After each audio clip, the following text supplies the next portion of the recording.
I had a conversation with an executive yesterday, and the executive is working at an established company. It's a much larger company, and has an amazing experience that's super relevant for an earlier stage startup.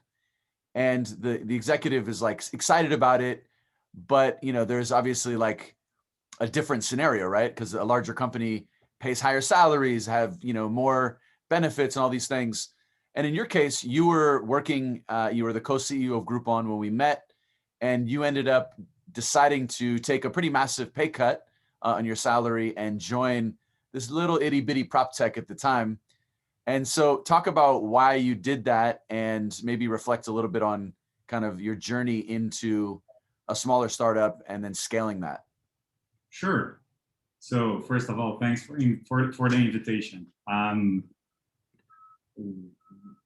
Last October, we officially closed the journey that started in 2012, right when we sold the business.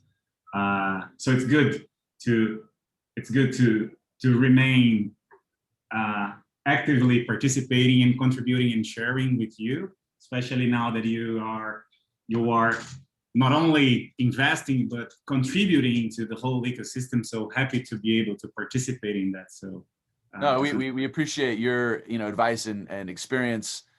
There's not that many people in Brazil that have gone through all the things that we've gone through, and so it's important to kind of reach back and give back and share that experience, right? So thank you for being willing and opening up about the experiences and trying to help the next generation, right, of build the next great companies.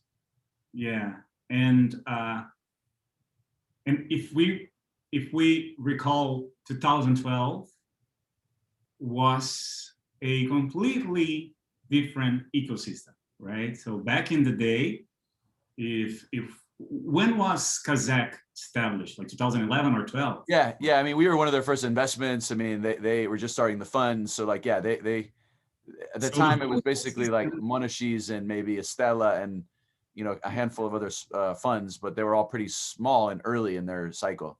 Exactly. So maybe Monashis had invested in, I don't know, 10, 15 companies. Yep. By the time they decided to invest in Viva Real. And I'm just mentioning that because the tech ecosystem in Brazil back then was in its very infant stage, right? It was really small, and all of the stakeholders, they are important for you to create a fruitful environment that attracts people.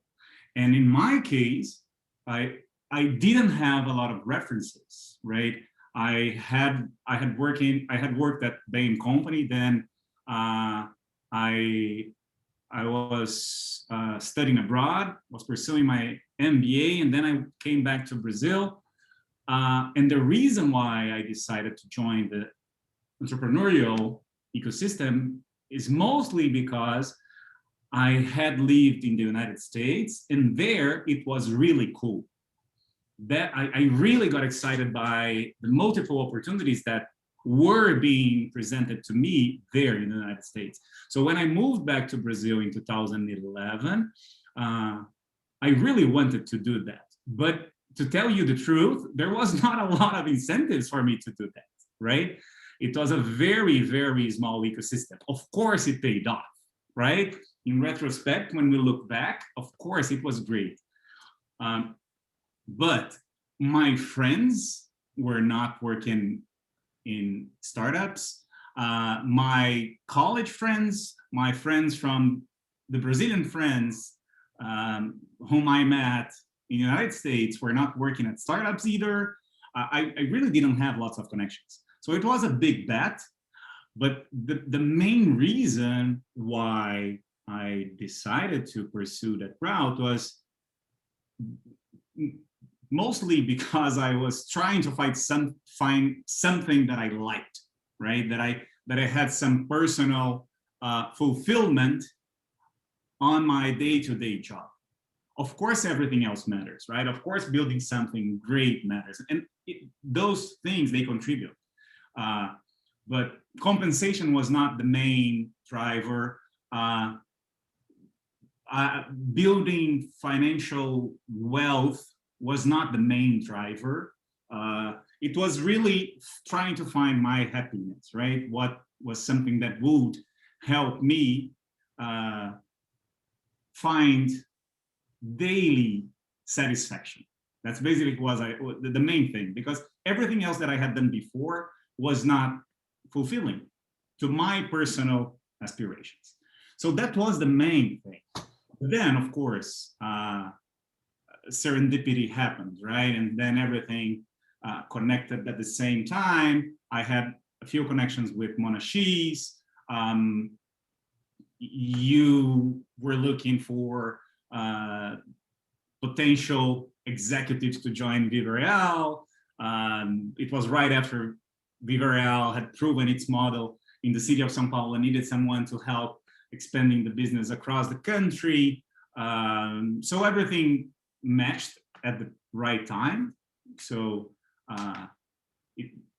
and today, of course, when I look, it's easier to rationalize. I really understand what makes me remain engaged for almost a decade.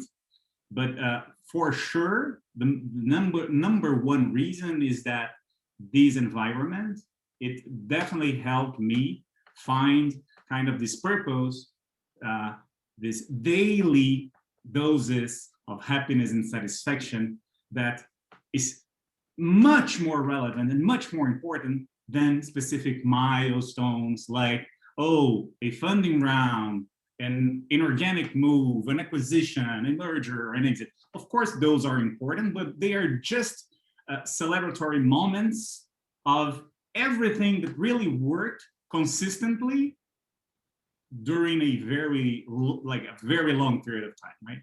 So that's what really strikes me when I think about this journey, and of course, really happy with everything we built.